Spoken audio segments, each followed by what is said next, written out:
Hello everyone and welcome back to a brand new video where today we return with Season 2, Round 17 of our F123 My Team Career Mode. Yes, we're back this weekend here at the Suzuka circuit, one of Formula 1's most iconic venues. If you missed out on the video that went live yesterday from Singapore, would highly recommend going back and checking it out. Marina Bay delivered quite a dramatic race, as it seems to quite often in the F1 games. Yeah, that is definitely a little warning here before we dive into today's video. Quickly though, before we jump into it, I just want to say a massive thank you to all of you for the continued support on the channel at the moment. We're closing in slowly but surely on 120,000 subscribers, so yeah, massive thank you. And of course, you know, if you're new around here, daily My Team videos until we win that World Championship. So this is definitely the place you want to be at the moment then. But having a look at the vehicle performance, we've got a couple more upgrades in the works which should be coming before next weekend out over in Qatar. So I'm hoping, you know, that we can continue on this good progress that we seem to be making late on in the championship. P8 still overall in the drivers' table at the moment. We're starting to sit in a bit of no man's land ahead of Lando Norris behind Oscar Piastri. But yeah, 7 points between us and Alpine in the constructors. So there's definitely still a battle going on over there. But yeah, this weekend back at Suzuka, quite a difficult track on F123. Let's just hope that we can try and keep the momentum up. Well, one of the things we have been tremendously good at in recent weeks has actually been the tyre management program. Sorry, not the tyre management program specifically, the free practice programs. And able to get a lot of purple scores, and I feel like that's helped us push forward a little bit more late on in the championship. To be honest, actually, it's looking like money might be a little bit of an issue towards the end of Season 2. We need to get more facility upgrades done to actually allow us to unlock those final few upgrades on the car. Otherwise, we could be in for some difficult times in the future. Who would have thought an F1 team struggling for money? Where have we heard that before? Rather than pretty much every year ever inside the sport. But, you know, once we get the prize money come the end of the season, hopefully, of course, that allows us to take another big step forward. You know, F123 is so weird. Not because of the game, but because of real life. Because, of course, in previous F1 games, you know, Season 1, it's kind of just try and beat the other back market cars. You know, you get a couple of lucky results, and that's possible. Season 2, then, is often about trying to cement yourself as best of the rest. And then, obviously, Season 3 is really then, obviously, where you're trying to fight up towards the front for the wins and things like that. But there's no real best of the rest anymore, because Aston Martin kind of fill in that weird gap. So, really, now it's kind of just a continual march, just slowly but surely up the order, where you hope that obviously we're going to be fighting at the front at some point in the near future. But it does just change kind of the racing psychology as we come towards the end of my my tyre wear run even. We are going to get the Delta, but you know, as soon as I talk about being able to get scores, I've completely missed that one. Heading out of the final corner though, second time round, we've gone from absolutely nothing to purple. Don't quite know how we did that, but I'm absolutely going to take it.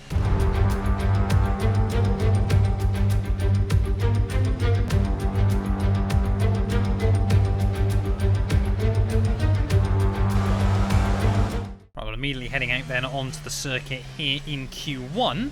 Hopefully, we're going to try and get ourselves into Q2. Made it in Singapore. To be honest, that was a lot more down to the fact that it started raining just as I finished my lap, but that's certainly a way to start your lap here at Suzuka. Big opposite lock moment at the final corner, but I kept my foot in it, so I guess we can't complain as all these AI have just finished the lap. Lando Norris will peel out the way. But will the Alpine there, as we tack our way up through the S's, these sets of corners, despite the ground effects, still feel like a very much a challenge in F123, as that one, though, is so much easier than in previous games. They're completely flat out, no issues in qualifying trim this weekend. Running a lot more downforce than I remember doing last season here. Felt like it was definitely the way to go. You know, again, F122 was so much based around not running any downforce at all. So it is still weird, you know, sometimes you're kind of trying to take setup numbers from previous games, see how that applies, and yeah, it definitely didn't work last season here. But this season, yeah, definitely a lot more wing. I will be returning to my Hot Lap series as well, over on the second channel. I'm just very, very busy between now and the end of July. I'm away a couple of times. So all the videos you've seen pretty much from now, actually, have been recorded in advance. So when I'm back, we're really going to try and smash out a load of stuff. August, I'm hoping it's going to be a really good month, you know, across everything that I'm doing at the moment. But as we make our way through the final couple of corners, hopefully this lap's felt pretty decent actually as we head up towards the line. 27.6, P15 immediately. Well, less than a minute left on the clock and we are the car right on the cusp of the drop zone here. P16 at the moment, so hopefully we can try and improve on this second lap. But yeah, like I was saying though, once I'm back at the start of August, I've got quite a lot of things that I really want to try and pick back up and get into, you know. Twitch streaming, that's a big one. I want to start streaming over on Twitch again. I did 2 episodes of the Williams RTG and then haven't returned to it, so definitely plan on making a return to that. Obviously, like I said, the Hot Lap setup guides, I'm going to be league racing again over in WOR, which I want to stream as well. So we've got plenty in the works sort of between now and the end of the year. But yeah, at the moment, it is just I'm trying to get videos recorded in advance because I'm going to be away for a week. And that's a lot of videos that need covering here on the main channel. It's almost like someone promised daily My Team videos until we win a World Championship and then is now not living to regret that necessarily, but might have realised that was quite a tall order. But it's all part of the fun. And as we head through Spoon, I think I just ran a little bit wide on entry and it completely cost me with a load of understeer there. I think everyone else has finished their laps. I think we've made it through unless someone is going for a proper last-ditch run. Right, we're only getting one run then here in Q2, and to be honest, I'm not expecting it to be making into Q3 again, but, you know, maybe if we could finish the year with quite a few Q2 appearances, that will be nice once again then, as at the final corner. Starting my lap in similar fashion to how I started my first run in Q1. But we've got one shot here to make it count. Suzuka is an old-school roller coaster. Let's hopefully be able to give you some sweat mode.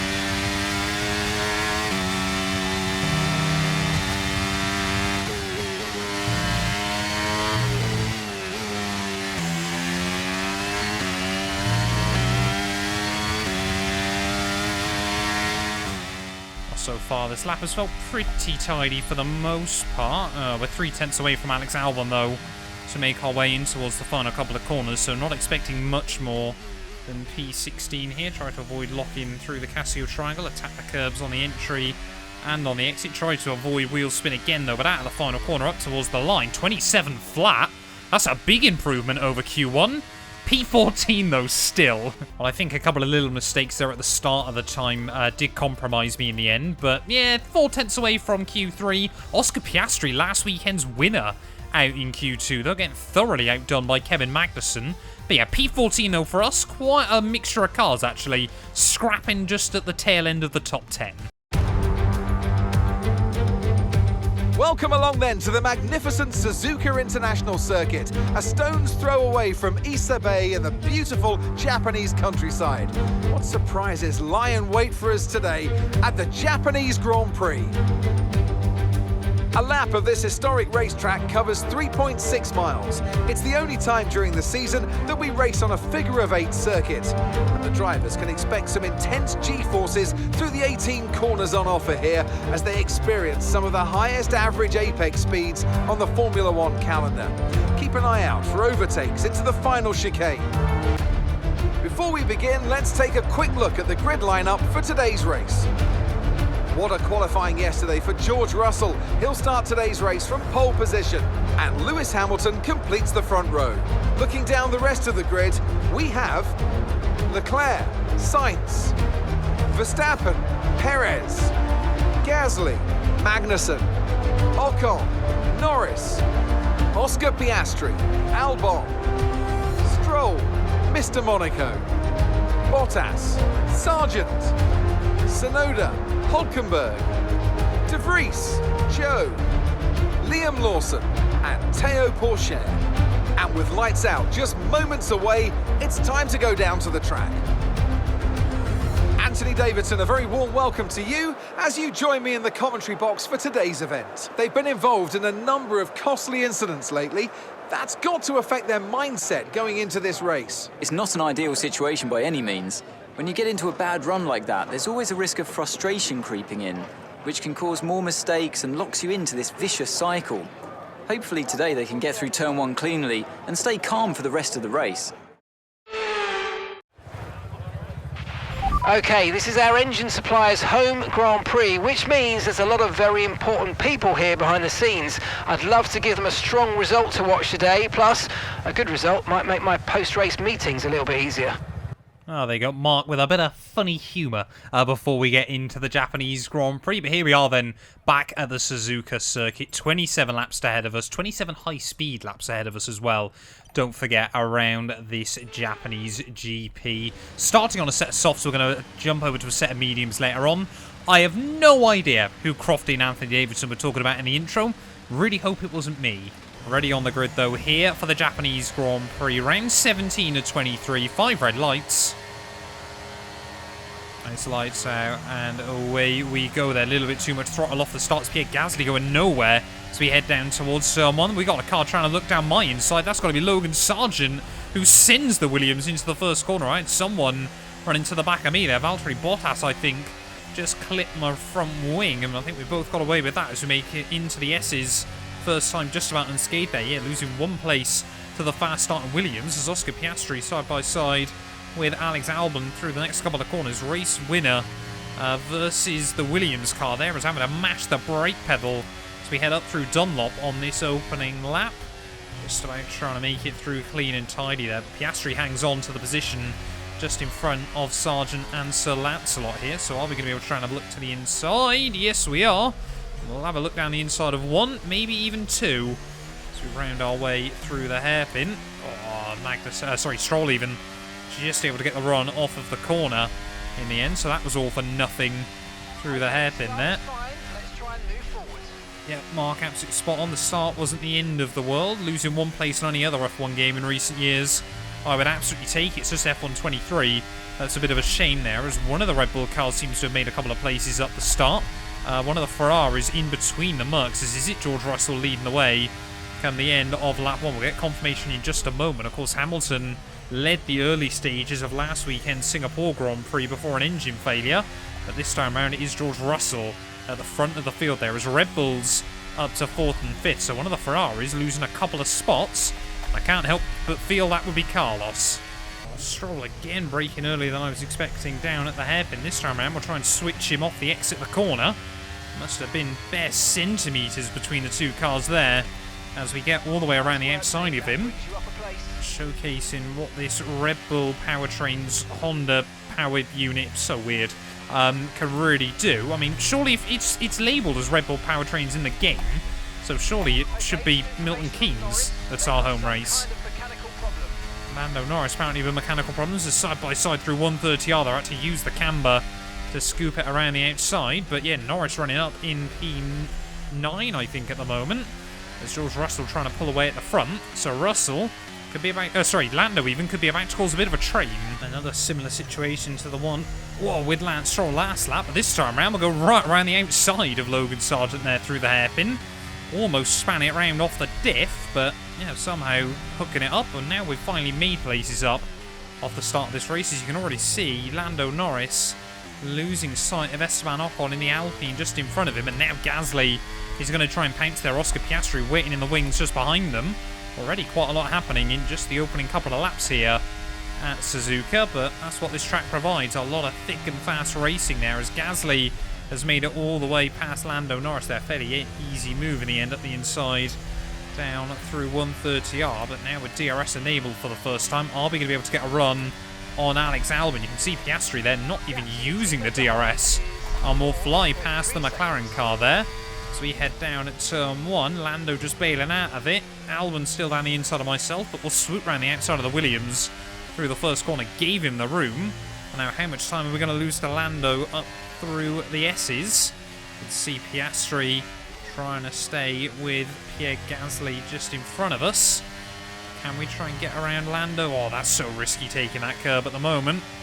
Oh, we get to the inside. It's going to be the outside in through the Degner, but round the outside of Lando Norris will go. How on earth have we hooked that up? The McLaren, I just had to pray that he wasn't going to turn in on me there, and that was Kimi Räikkönen 2005 vibes on Giancarlo Fisichella. Not the same corner, of course, but round the outside we go, just full confidence that the other car wouldn't turn in. Fernando Alonso, Michael Schumacher, another great example. And well, after a fairly dramatic opening couple of laps here, we seem to have already been in a bit of no man's land, but we're behind what I'm calling the typical 10, sadly, on F123. Both Mercs, both Ferraris, Red Bulls, Alpines and Aston Martins. Easily the top 5 fastest cars still on this game, although Alpine have very much slipped back in towards the proper midfields. But yeah, it seems to often be those 10 cars that are making it into all the Q3s, filling up all the positions, and it's, you know, the likes of Albon and myself, and Lando Norris is another one normally, who are just trying to break into that fray as best as possible. I mean, at the moment, it just looks like Gasly and Piastri are able to pull away from me at such a rate of knots. Albon and Stroll not exactly leaning all over the back of me either, so I don't even think... Whoa, that's not the line through Spoon. You see, I don't even think it's a lack of pace just from us at the moment. That Big 10 just kind of have an advantage here. That, I mean, unless we get a well-timed safety car or something like that, something happens to any of them. You know, we're only on lap 7 and I'm already starting to struggle to think how we can break into that group. Oh, yellow flag's out. One of the Alfa Romeos going slowly. I think that might be Valtteri Bottas pulling over to the wayside then. No, it's Zhou Guan Yu out of the Japanese Grand Prix. So very disappointing for Alfa Romeo. Whoa, early on this weekend. But unfortunately for us, no safety cars. We've absolutely destroyed this set of tyres. Alex Albon will wave himself through. And maybe, yeah, it's going to...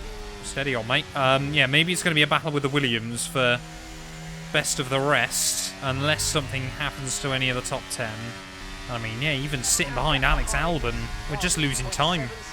We're just losing time to Oscar Piastri and Pierre Gasly up the road. I know the Alpine and the Aston Martin aren't as quick. The Aston Martin car actually is, but with their drivers isn't as quick as those big 3 teams still, but it's a high-speed circuit which suits Alpine. It's got a lot of very slow-speed corners which suit Aston Martin. And between them, yeah, they're just romping away from us.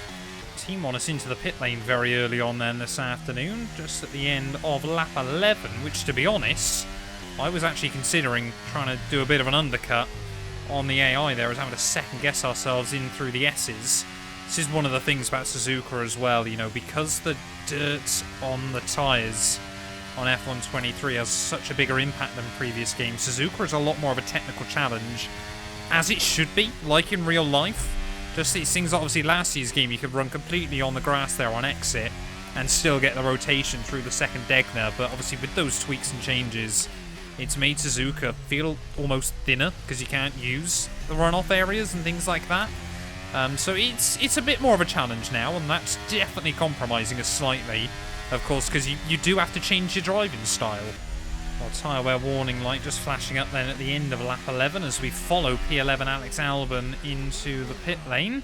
I see the pit lane speed limiter actually working this time around, as Logan Sargent is going to have to do another trip around the venue, but of course it's even the top 10 of course can't even get held up in the pit lane by us because they're that far ahead at the moment. It's going to be a battle between Albon and I through pit lane. Don't get held up. 2.4. No! No, it said it was 2.4. Why was that so slow? What's F123 doing there? Is Albon on a set of hards? So he's trying to not go as aggressively as me then towards the end, but somehow I lost 2 seconds in that stop. F123, ladies and gents. There we go. Liam Lawson into the pit lane there after the highs of last weekend and scoring his first ever Formula 1 points. Doesn't look like he's going to get any more this weekend unless something crazy were to happen. Back into P14 we go though. There's a few more cars trying to stay out there, but yeah, 2.5 seconds we've got to try and close into Albon. I'll declare new fast lap of the day, as it looks like the Monegasque driver might get a jump to the front of the field then. Yes, he has, ahead of George Russell as he heads out of pit lane. Unless Russell stayed out and it's Hamilton that he's stayed ahead of. Guess we'll know for sure in a lap's time, but yeah, Lando Norris then one of the last of the midfielders into the pit lane. So we're back to 12th then. Albon's still in 11th as that gap's come down another half a second. Well, at least we're consistent in the time we're taking out of Alex Albon, as it looks like Charles Leclerc has jumped his way to the front of the field then this afternoon, so Mercedes now in hot pursuit of the Ferrari car, but as we cross over half distance, apart from fighting with Albon, not really sure we're going to get a lot more this afternoon. What I can't believe as well, Alex Albon's had the audacity to start letting me close in a half a second a lap, and now as soon as I'm about to get it under the 1 second zone, he's decided he's going to up the ante again. It can't seem to get within the range at the moment. It's coming down still fractionally. In fact, well, this lap's been the closest it has been. But 1.1 as we cross the finish line. Let us fight someone, F123. Oh, come on, Albon. When I said don't give me that false sense of hope and then take it away, I didn't mean actually take it away. I just want a battle. Got less than 10 laps to go here, and I would just like to have a battle with another car again. I'm honestly tempted to give us something just to pit again and try and carve our way back through that gaggle of cars behind me. They're 7 seconds back, so I'd only have to try and go about, what, second and a half lap faster in the final few laps of this Grand Prix, just to give us something to do. But if I did that and then we got a safety car, I don't think you guys would ever forgive me. You know what, screw it. We're going to pit the end of this lap, bolt on a fresh set of soft compound tyres and really just absolutely rag this thing to the end of the afternoon there. That's a lot of curves. We make our way through the final couple of corners. Mercedes seem to have got back to the front of the field. And honestly, if we get a safety car now, then I'll know that F123 is rigged there. Charles Leclerc still sat ahead of both Red Bull cars. So yeah, Verstappen could still lose out some ground to George Russell. Probably will lose out some ground to George Russell in the championship. But yeah, as long as we recover back to P12 when all is said and done, then I don't think we can complain too much. Where are we going to re-emerge in this Grand Prix? We're going to be out just behind our teammate Liam Lawson. So we've got a fair old bit of work to do, but we weren't scoring points anyway here, so we may as well make things interesting. And first up then, almost immediately, is in fact going to be my teammate Liam Lawson here. We need to be going about 2 seconds a lap faster than these other cars, but you know what? On softer, fresher tyres, I don't think that's too impossible. It's closing in on our teammate down the inside.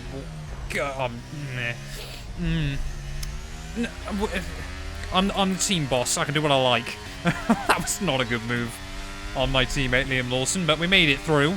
And it's not like we're compromising him too much, as Norris and Pourchaire side by side down at turn 1. And Pourchaire having a really bad weekend, actually. I'll have to back out of that one. Pourchaire there, just no grip off the corner. And, well, we kind of basically just followed our line and made an overtake work that time round. Lando Norris there next up the road. Let's just try and tip it through spoon, clean and tidy. A little bit of understeer again, like we saw in qualifying on the exit, but surely now we can try and get a run on the McLaren car as well. Then, yeah, Lando Norris, disappointment for him. He could have been a bit of an upstart this weekend, a bit of a surprise to some of the front runners. Or at least, you know, the Aston Martins and the Alpines, as down the inside of the McLaren will go. Oh, big old squeeze there, but we'll swoop round. And again, those softer, fresher tyres give us a nice big advantage. 5 laps to go, 4 seconds up to Hulk. Nico Hulkenberg then. Oh, yellow's out. Don't give us a safety car now, game. It seems to be Logan Sargent who's gone for a pirouette, so that's one less car to navigate before the end of this race, but don't give us a safety car. Which actually I wouldn't care if it did at this stage of the afternoon. Down the inside, though, of Hulkenberg will go. Stroll, Tsunoda, and De Vries, isn't it? The 3 in front of us, 4 seconds the gap. Well, starting the final lap then. Thanks, Mark. Thanks, Mark. Clearly can't get a word in edgeways, and it's looking like it could be a tight fight between myself and Hulkenberg to the line. Not going to be able to recover back up to De Vries and Lance Stroll a bit further up the road, but honestly, I don't think it's really made much difference. If somehow it comes down to count back and it's a question of who's had more P12s, me or someone, then fair play, we're in for the craziest final few races in Formula 1 history. But can I at least get close to Hulk to be able to do anything in towards the final couple of corners? Sorry, it's Yuki, isn't it? I've already got past Nico Hulkenberg. George Russell back on top for Mercedes this weekend. Hamilton will follow him home for a 1-2, and after the heartbreak and disappointment last weekend for Lewis, I'm sure a podium doesn't quite cover it, but helps heal the wounds slightly there. Mercedes back on top once more, and is George Russell able to mount a late season challenge to Max Verstappen for that crown. Rounding our way through Spoon Corner for the final time. Yeah, those top 5 teams had such a stronghold today. There was nothing we were ever really going to be able to do. Closing in on Hulk slightly. Actually losing distance to him now, so I think he's draining his battery as well as we make our way through 130R for the final time. P15 looks pretty bad on the results, but, you know, for those of you that stayed and watched, you'll know there was a bit more context to that scenario. At the final corner, we've survived the Japanese Grand Prix. All right, race over. Take care of the car on the way in.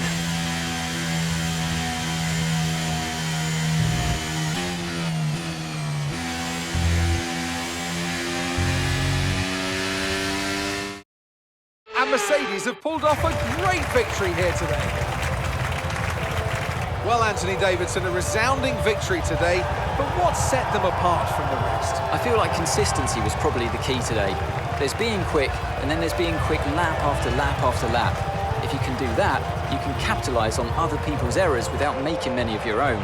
And that's an approach that can push you a long way up the field. And I can see the drivers starting to approach the podium for the victory celebrations. A real team victory today. Everybody played their part. Congratulations then to Mercedes, your race winners.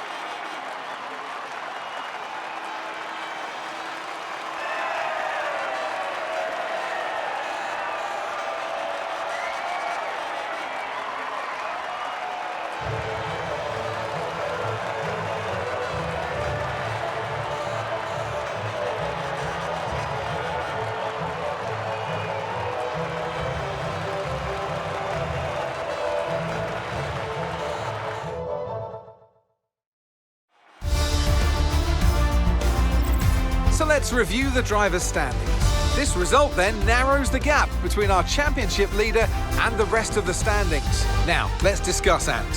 Who would you say is a contender for driver of the day?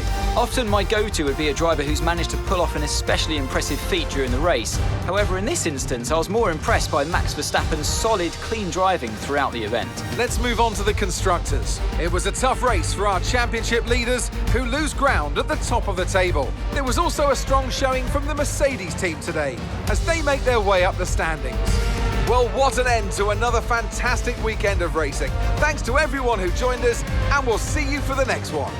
Well, there we are then, the end of the Japanese Grand Prix. George Russell 2 seconds clear, but back on top, and narrowly missed out on fastest lap bonus point as well by just 4 thousandths of a second to Charles Leclerc there. Hamilton P2 ahead of the Monegasque driver, Verstappen ahead of Perez, Sainz, and then both Aston Martins and Alpines rounding out our top 10 there. Only Zhou Guanyu unable to make it to the checkered flag. That means championship-wise, 35 the gap down to between George Russell and Verstappen at the top of the table. Are we in for a repeat of Charles Leclerc last season, where he was able to claw that gap back? We're still, of course, P8 at the moment, no real change there. Constructors-wise, though, Alpine back again to just 1 point behind us as we head into the final few races. But thank you all so much for watching this video as always. If you have enjoyed, please do make sure to leave a like, get yourself subscribed, and we will be back then for another sprint weekend. It feels like it's been a while since I did one of those. 2 back-to-back sprint weekends coming up over the next couple of days, but we'll be back tomorrow ready for the roller coaster that is the Losail circuit. Boy, am I looking forward to heading back there.